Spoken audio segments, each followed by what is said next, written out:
First of all, shh, let's get started. Let's get started. So we actually picked a good day to open our office officially, right? Everybody know Bitcoin crossed 100,000 today. 30 days up about 50%, right? Since something happened. But there are other assets that are going up as well within that, right? Don't forget that there are also lots of anti-mocha launch projects. For instance, Sandbox, one of our key subsidiaries, we have representatives here, that's up 300% in the last 30 days. 300%, okay? Open Campus, EDU, up 70%, right? Lots to come. Rotation coming, but the most important thing is not where the tokens are going. Most important things are you guys, the builders of this industry, right? We have gone through our ups, we've gone through our downs, up, down, but we keep building. That's what we are. To talk about building, the industry, the markets, we have Yat here, of course, with Joseph, who is going to join us today. Thank you for coming to open the office with us. And with Johnny as well. Duncan has to go in a bit, but thank you so much for gracing your presence with us. But without further ado, Yat, why don't you, open us up? Thank you very much. And all right, get the microphone. While we wait for that, I just want to say appreciation for obviously Duncan, Johnny, and basically our finance secretary Joseph to come visit our office. And I think this is just another demonstration, I think to some extent actually Hong Kong's commitment to Web3 and the space to basically have government officials come to basically an office opening for Animoca Press. So thank you so much. But I guess very quickly, I'm just going to do a couple of slides, just state of the market. Evan actually covered a few of those things, so it's probably easy. I don't actually have a clicker, so maybe, thank you so much. So very quickly, obviously, just for all of you remind again about Animoca Brands, we are about sharing the network effect.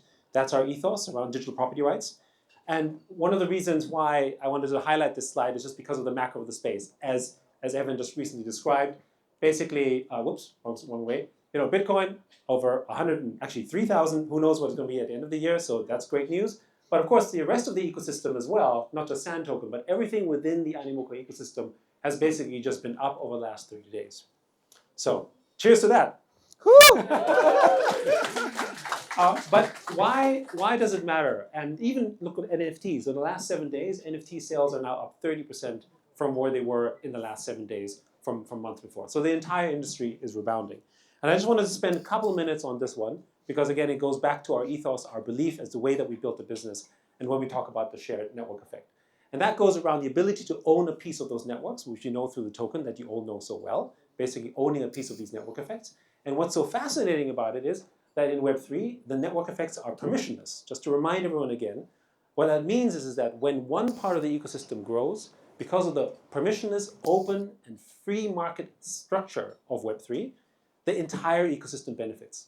Meaning that when Bitcoin goes up, it's not only the people who own Bitcoin that benefit, it's everyone in the Web3 space that goes up. That's the reason we can have a chart that looks like this, because of the fact that the entire ecosystem grows. And as that ecosystem grows, as a free and open market develops, so does the rest of the ecosystem, including people who hold Bitcoin, or who hold Sand, or hold Ethereum, it doesn't matter. Basically, all of them basically get to benefit from that. And that's the real superpower of Web3.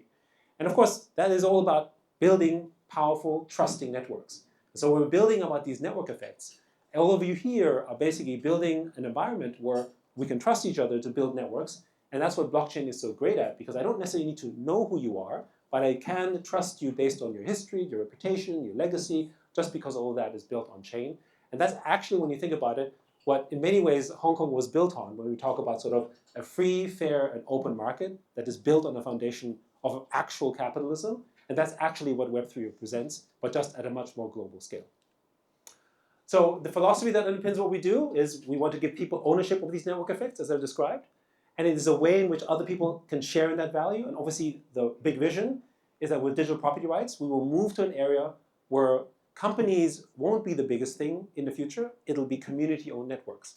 And when you think about something like a Bitcoin, or Ethereum, or Solana, or Mocha, or Sand, actually, these are all token networks that are not owned ultimately by a company, but they're owned by the community members. And they are, when you think about it in terms of market cap, if you look at Bitcoin, maybe just as an entity, it's now amongst the top maybe 5 or 6 biggest companies in the world if it was an entity. And we're still very early. Imagine what that future will look like maybe 5 or 10 years down the road when everyone gets to participate in that.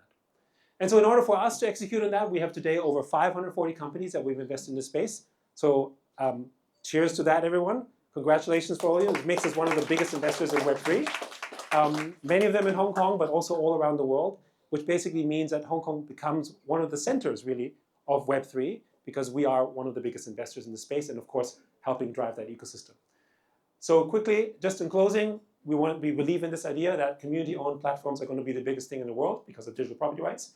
And I want to close with one thought before I pass it on to our finance secretary, which is, it's my favorite topic. I know we're not quite there yet, but decentralized autonomous organizations is an example of these company-owned, those community-owned internet platforms. Today, over $30 billion of value is being governed by 11 million people, basically, who have control over these treasuries. There is not a single entity I can think of in the world as a corporation or a structure or even a foundation where millions of people can decide on a treasury of that size. And they're the reason why we have the developments in Web3. They fund projects on Ethereum or on Solana or on ApeCoin or whatever these ecosystems.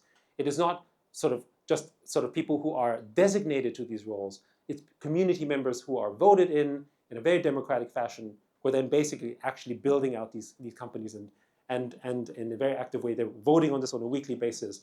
And imagine this figure, what this will look like, say, in 5 or 10 years. We think this figure is not going to be 30 billion, it's going to be trillions. And the people who govern those are not going to be 10 million people, they're going to be maybe billions of people. Thank you very much. Okay, I just want to. Thank you so much.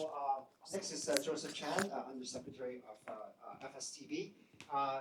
I've known Joseph for a long time now, since his private sector experience. So I can say that Joseph has been a great friend and supporter of the space, and without him, we wouldn't be seeing ourselves pushing Hong Kong so hard on the policy front.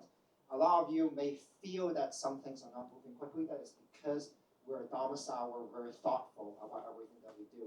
But without further ado, I'd love to get Joseph to speak to us.